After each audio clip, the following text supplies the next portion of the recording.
Vamos a dar inicio ahora al segundo módulo de Ciencia y Tecnología para el Desarrollo de Insumos y su integración en sistemas de producción animal y vegetal. Quiero comentar que acá en INIA hemos trabajado mucho en la parte de insumos, sobre todo, no en INIA en general, pero en nuestro departamento, en nuestro grupo, mucho enfocado a lo que es la parte de nutrición y sanidad vegetal.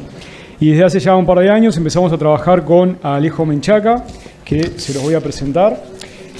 Alejo es médico veterinario con maestría en doctorado. Su área de actuación es la salud animal y la biotecnología y ha articulado herramientas clásicas con el desarrollo de tecnologías modernas. Dirigió diversos grupos de investigación y laboratorios en investigación en salud animal. Ha sido consultor durante 20 años para la industria farmacéutica en países de la región y Europa. Y su grupo reportó los primeros corderos en el mundo generados con la tecnología CRISPR y dirige actualmente la plataforma de investigación en salud animal de INIA y con la cual ahora en Biinsumos estamos desarrollando algunos trabajos en conjunto. Alejo nos va a hablar de las oportunidades de los bioinsumos en el tratamiento y prevención de la sanidad animal. Y antes me gustaría decirles también que medio que me salteé a esta parte, esta mesa la voy a estar coordinando con la ingeniera agrónoma Alda Rodríguez. La doctora es doctora en Ciencias Agrarias, tiene trayectoria en el desarrollo de insumos con organismos nativos, dirige un emprendimiento privado, Batoví, ¿verdad? El grupo Batoví, y me va a estar acompañando conmigo acá, dirigiendo esta mesa. Y Alejo, ahora sí, te doy la palabra a ti. Muchísimas gracias. Bueno, buenas tardes, muchas gracias Federico por la invitación junto con Eduardo y todo el equipo de Bioinsumos. Es un gran gusto compartir un rato con ustedes para charlar un poquito de, como dice ahí, algunas oportunidades que podemos ver desde el ámbito de la salud animal para el uso de microorganismos. Me parece que es muy pertinente y oportuna la jornada para hablar de estos temas.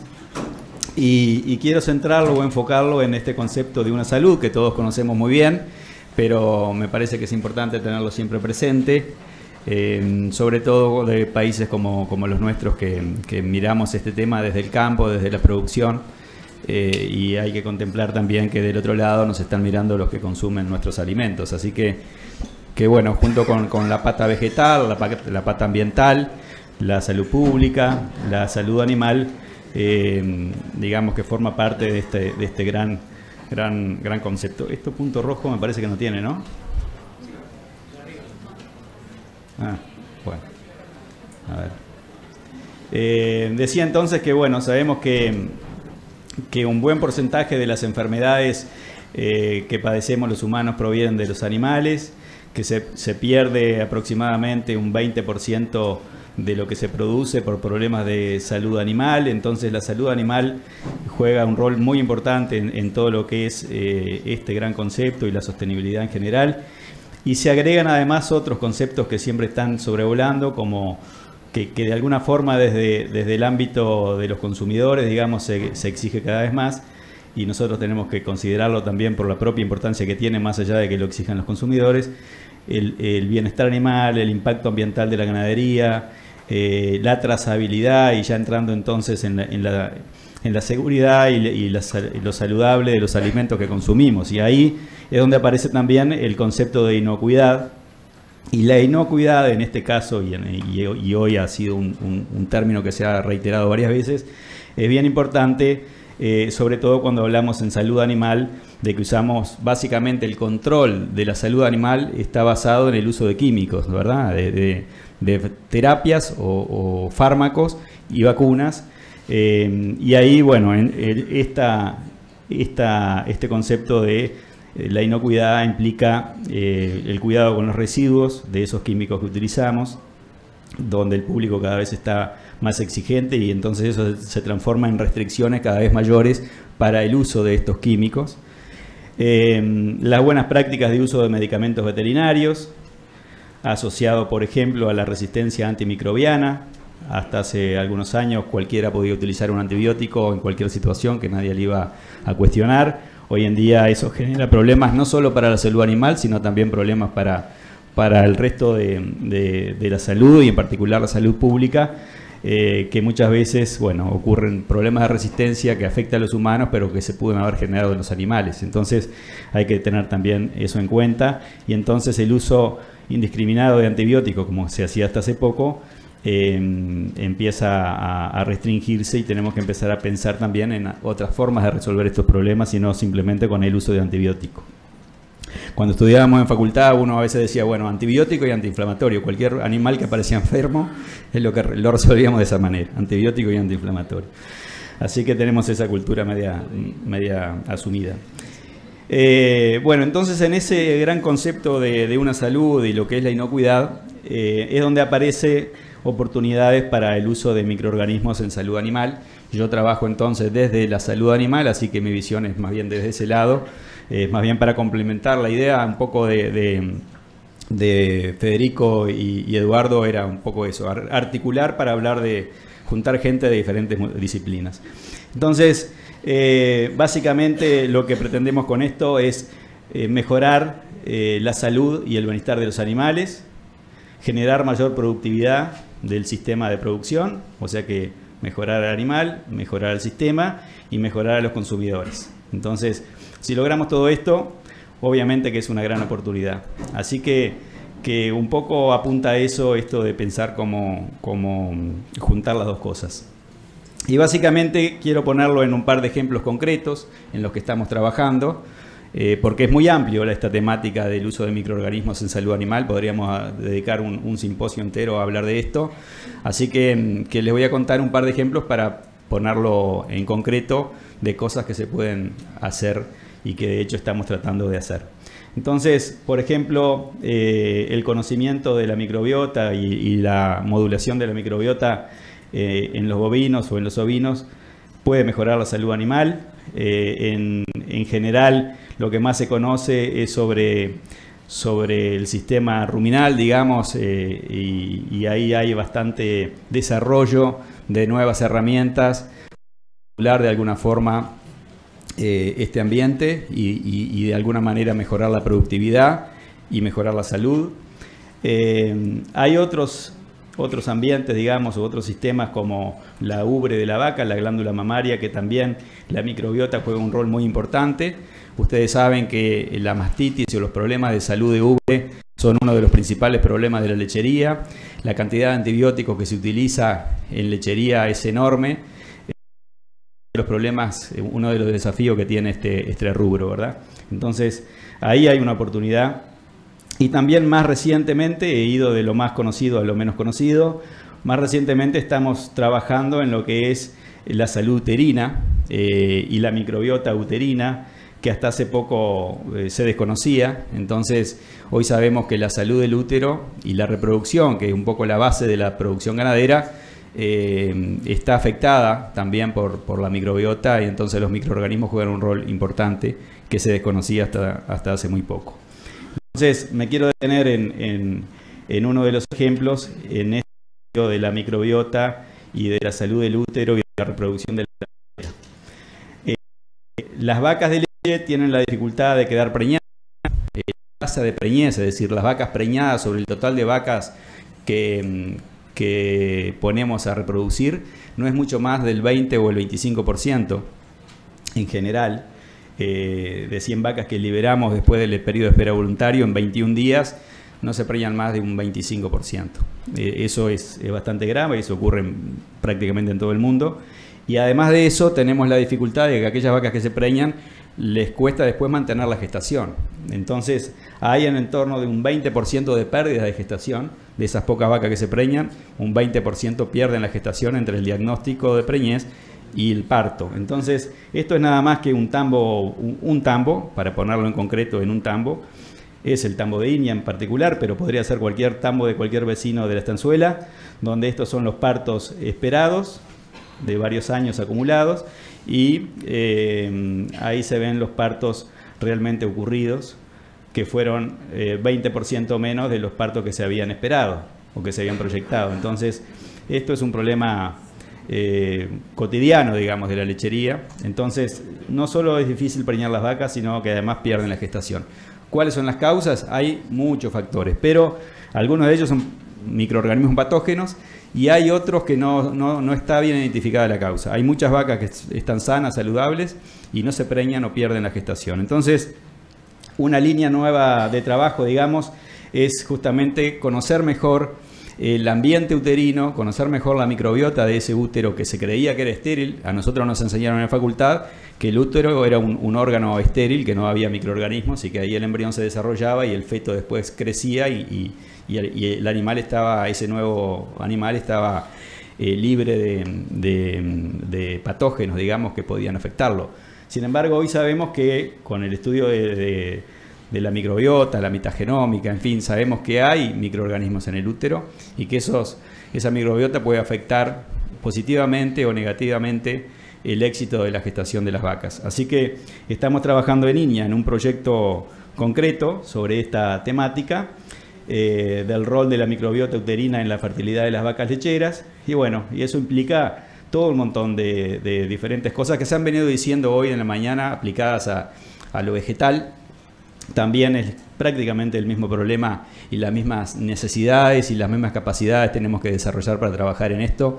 Gente que trabaje en la temática, nuevas técnicas, en fin, obviamente equipamiento, toda la financiación y todo lo que las capacidades que requiere la investigación en salud animal. En esa temática entonces surge como idea de trabajos previos en humanos. La salud reproductiva en humanos es un tema muy importante. El 15% más o menos de las parejas tienen problemas de fertilidad, digamos. Entonces hay también más financiamiento para trabajar en eso. Entonces a veces tomamos cosas de los humanos para pasarlo a los animales. Y lo que sí se ha investigado principalmente en mujeres es que diferencias en la microbiota uterina tienen efectos en la fertilidad de la pareja. Y cuando pasamos a nivel de animales, en ratones hay algunos trabajos que también muestran diferencias en la fertilidad en función de la microbiota de esos ratones. Y en bovinos es muy poca la información que existe actualmente, pero estamos entonces empezando en ese proceso de desarrollo que hoy se mencionaba y que todos ustedes tienen bien claro cómo es. Bueno, hay que empezar por algo. Es mejor empezar por el principio y no por el final. Entonces, a veces nos encontramos con un producto que llega al mercado, pero falta mucha información para poder realmente asegurar la eficacia. Y muchas veces no conocemos ni siquiera bien el problema que queremos resolver con ese nuevo producto. Entonces, hay que arrancar. Nosotros estamos en un instituto de investigación y desarrollo. Tenemos que comenzar entonces por comprender bien el problema para después buscar entonces la solución. Así que lo primero acá es entender si la microbiota realmente afecta la fertilidad de la vaca, y ahí entonces estamos trabajando desde el año pasado y vamos a estar por un par de años más para caracterizar muy bien esa microbiota y ver cómo afecta la fertilidad. Y eso obviamente que abre puertas al siguiente paso, que es, bueno, entonces una vez que tengamos definido, que es lo más probable que así ocurra, de que esa microbiota, las vacas que se preñan y las que no se preñan seguramente tienen una microbiota distinta, ya tenemos resultados preliminares. Bueno, hay que ver cómo modular eso para tener éxito en la fertilidad de las vacas. Así que ahí aparecen entonces una serie de oportunidades para el desarrollo de bioinsumos que tienen que ver con, obviamente, los probióticos, los prebióticos, los trasplantes o transferencia de microbiota de vacas fértiles a vacas no fértiles, en fin. Se abre acá toda una oportunidad de investigación y desarrollo. Teniendo acá a la gente de bioinsumos es otra fortaleza que también tiene la institución para poder trabajar en estas líneas. Así que bueno, simplemente contarles un ejemplo concreto de cómo con la modulación de los microorganismos o con el uso de los microorganismos se puede intentar mejorar la salud animal y avanzar por ese camino. Otro tema como ejemplo concreto es, y bien distinto al anterior, es el uso de hongos entomopatógenos para el control de plagas, de especies plagas en la ganadería. Y la principal especie plaga que tenemos es la garrapata. Hay otras cuantas que estamos también tratando de combatir con nuevas tecnologías, pero en particular esta, de vuelta acá creo que aparece una oportunidad para el ámbito de los bioinsumos, para trabajar en esto. Por suerte en Uruguay hay antecedentes con esto, no estamos diciendo algo que nadie conozca. Tenemos acá a Alda, que nos acompaña, que tiene su empresa BioUruguay, que producen hongos entomopatógenos para el control de garrapatas. Así que este es un tema que me parece que está bien abordarlo, y desde la institucionalidad de INIA, con los recursos y las capacidades que tiene, para apoyar el desarrollo de información, generación de nueva información, y apoyar también a las empresas que están haciendo el esfuerzo por tener productos de este tipo. Así que, para los que no están muy en el tema, la garrapata, como decía, es un problema muy grave de la ganadería, es un parásito que está bajo una campaña sanitaria nacional de que lleva adelante el Ministerio de Ganadería. Tiene una ley, existe una ley para el control de la garrapata exclusiva. Uruguay tiene garrapata en buena parte del territorio, todo lo que se ve en rojo y todo lo que se ve en amarillo, y únicamente lo verde es lo que por ahora está libre, pero esto ha venido creciendo. Este rojo antes era más chico y no existía el amarillo, así que el verde se viene achicando en definitiva. O sea que por diferentes factores que no vale la pena, no tenemos demasiado tiempo, este problema cada vez está siendo mayor. Y el animal en sí, este animalito, la garrapata, tiene un potencial de reproducirse muy grande. Produce de 2.000 a 4.000 huevos cada hembra. Y eso entonces hace que, bueno, siendo un animal muy rústico y muy adaptado a nuestras condiciones climáticas, es un problema grave. Esto es una vaca nada más con garrapatas. Pero claro, una vez que genera la herida, después aparece otra plaga como la mosca de la bichera, que genera también más problemas. Así que es una plaga tras otra que nos está afectando la productividad de los rodeos. A nivel mundial se pierden 7.000 millones de dólares por año con este problema. Uruguay en particular pierde cerca de 50 millones de dólares anuales. Y este tipo de problemas nos afecta la producción de carne y de leche, obviamente. Hay patógenos que se transmiten a través de esta garrapata, porque la garrapata por sí sola no mata a la vaca, pero sí la mata las enfermedades que transmite. Y obviamente tiene un costo importante para el productor en tratamientos, y a nivel nacional también un costo en campaña oficial, que si le agregamos, además de lo que gastamos, lo que perdemos, bueno, es mucho dinero. Y además de todo esto, como si fuera poco, las herramientas que tenemos más eficaces para resolverlo son los acaricidas, los químicos, los pesticidas, que aplicándolos en las vacas resuelve el problema. Pero el asunto es que las garrapatas tienen la capacidad de mutar, generar resistencia a esos acaricidas, y hoy en día estamos con problemas graves porque muchas garrapatas tienen resistencia a muchos acaricidas, y entonces, ¿qué hace el productor? Usa el doble de dosis, usa más frecuente, y eso genera de vuelta los problemas de residuos que decíamos hoy, ¿no? Hay productos que el periodo de espera se ha ampliado a un año prácticamente, o a más de 200 días. Por lo tanto, lo que termina ocurriendo es que cada vez tenemos más residuos, pero a su vez más restricciones para el uso de estas herramientas. Así que tenemos resistencia y a su vez no podemos usar los productos porque generan residuos. O sea que la situación cada vez es peor. Entonces, ¿qué tenemos que hacer? Y bueno, pensar en alternativas, ¿verdad? Esto es nada más que para mostrarle muy brevemente cómo los diferentes productos químicos, los principios activos y la resistencia de las garrapatas a esos principios activos, y vean cómo prácticamente en todos los campos hay resistencia a estos principios activos, y muchas veces la resistencia a varias moléculas distintas, la mayoría son multiresistentes de estas garrapatas. Y bueno, este es un problema muy importante para el productor ganadero que están todas las semanas o cada poco rato saliendo en los medios preocupados por esta dificultad. Así que con Federico Rivas como integrante del equipo, participando de Bioinsumos, y Pablo Parodi, que es nuestro investigador en parasitología y en garrapata en particular, que está en Tacuarembó, estamos llevando adelante este trabajo. Ahora Tamara Gutiérrez, que es un estudiante de maestría que está también vinculada al proyecto, va a contar en la siguiente charla un poco a profundizar sobre esto. Pero yo simplemente quería hacerlo a modo de introducción, como un ejemplo de cosas que se están haciendo para la salud animal. Entonces, básicamente las diferentes etapas que requiere el desarrollo de un bioinsumo, en este caso con hongos, se está trabajando con Federico y todo el equipo acá en Las Brujas para caracterizar bien estos hongos y bueno, saber con qué vamos a trabajar.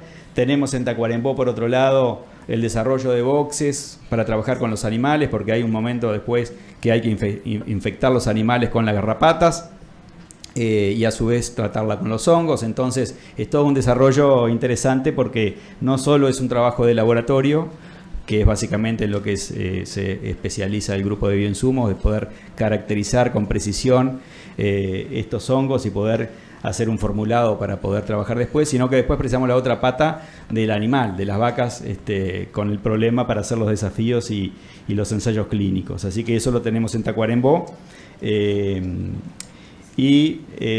Entonces, básicamente esto es nada más que una imagen para representar la gran capacidad reproductiva que tienen estas garrapatas. Eso es una garrapata hembra poniendo huevos. Ponen, como decía, 3.000 o 4.000 huevos. Y acá una imagen que me pasó Federico, donde se ven las mismas garrapatas con los hongos, ¿verdad? Una vez que se inoculan los hongos, como los hongos afectan esas garrapatas, sin duda las colonizan. Y bueno, el estudio consiste básicamente en caracterizar también el efecto que tienen después sobre las garrapatas in vitro, pero también sobre el animal. Algo que, como decía, Alda ha venido trabajando durante muchos años con su propia empresa, pero creo que este tipo de trabajos también suma en ese sentido y puede ser de utilidad. Entonces, básicamente, ¿a qué se quiere llegar con esto? Es a resolver en cierta medida el problema con las garrapatas y la enfermedad transmitida por este parásito. Tener un buen impacto económico ahorrando los tratamientos químicos que tienen un alto costo y cada vez se utilizan con mayor frecuencia, por lo tanto es un costo importante para el productor. Mejorar la productividad principalmente, mejorar el beneficio, digamos, que generan estos tratamientos. Y bueno, y también abrir oportunidades para el desarrollo de bioinsumos de la industria en ese sentido. La sostenibilidad ambiental, en la medida que se utilizan menor cantidad de acaricidas químicos, reduce la contaminación del suelo y el agua, y de los vegetales y los alimentos que se producen también hay impacto a ese nivel. Y en cuanto a producir carne y leche, que bueno, para un mundo que viene creciendo, sin duda que hay que resolver bien de la forma que vamos a producir esa cantidad de productos. Como hoy decía Cecilia en la mañana, tenemos la capacidad en Uruguay de producir mucha cantidad de alimentos, pero hay que hacerlo de forma sostenible y considerando todas estas exigencias de los consumidores. Ese es un poco el panorama general para mostrar un pantallazo en pocos minutos que habíamos acordado con Federico y Eduardo, y volver entonces que si con esto logramos tener los animales felices, hacer más plata y comer, alimentarnos mejor, sin duda que es una gran oportunidad. El asunto es que no parece fácil, así como uno lo dice, pero no es tan sencillo, porque yo creo que los desafíos son más importantes que las oportunidades. Deberíamos prestar mucha atención. Y acá creo que de vuelta, en cuanto a los desafíos en salud animal, tenemos mucho para hablar. Yo puse solo 3 puntos. Afortunadamente en la mañana de los desafíos se mencionó en muchas de las charlas, y en el panel que se discutió hace un rato, los desafíos que existen para la aplicación vegetal, digamos, y bueno, para la salud animal son muy parecidos. Precisamos investigación y desarrollo porque es muy poco lo que se sabe, y tenemos que asegurarle la eficacia de lo que estamos ofreciendo. Por eso es muy importante tener un aparato de ciencia y tecnología que nos permita desarrollar productos seguros desde el punto de vista de la eficacia y obviamente desde el punto de vista de la inocuidad. Precisamos primero que funcionen y después que no nos enfermen, que no nos hagan mal esos remedios que estamos proponiendo. Así que la investigación y el desarrollo es muy importante porque a veces esa investigación no la puede hacer la industria privada o el sector privado, sobre todo cuando estamos hablando de una industria que no es muy grande. En general, hoy lo mencionaron, no son multinacionales que están desarrollando estos productos, sino que son empresas locales en la mayoría de las veces o pequeñas. Entonces requieren del apoyo institucional para poder avanzar. Tenemos que entonces justamente promover y hacer sinergia con la industria, que es la única capaz de hacer el escalado y tenerlo después a nivel comercial. De poco sirve nuestro trabajo a nivel de ciencia y tecnología o de investigación y desarrollo si no tenemos esa pata bien armada con la industria. Así que es fundamental y es responsabilidad nuestra también facilitar los mecanismos para que se puedan desarrollar. Y obviamente el sistema regulatorio es otra falta que tenemos en Uruguay en ese sentido, que seguramente lo ha sufrido muy bien la gente que está en esta industria. Y que es un problema global porque son productos distintos a los químicos, entonces muchas veces no está armada el sistema. Esperemos que en el plan nacional de bioinsumos que se mencionaba en la mañana se puedan resolver algunas cosas o se puedan facilitar, pero bueno, sin duda que es un gran desafío para quien quiera trabajar en esto de bioinsumos en salud animal. Así que más o menos esto es un pantallazo general con un par de ejemplos para que tengan una idea de en qué cosas se pueden hacer en salud animal para mejorar la producción y la productividad.